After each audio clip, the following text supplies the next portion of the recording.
Replacing the label on an emergency communication remote is a simple and easy process.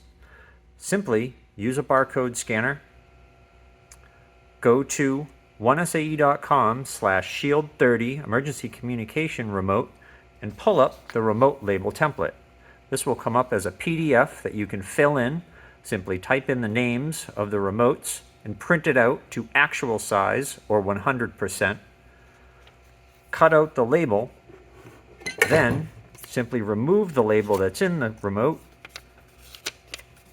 put the new label right in the same slot,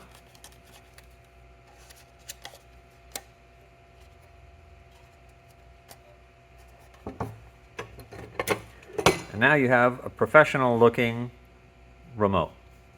You can also use the back of the existing card to write a label if you don't have access to a printer.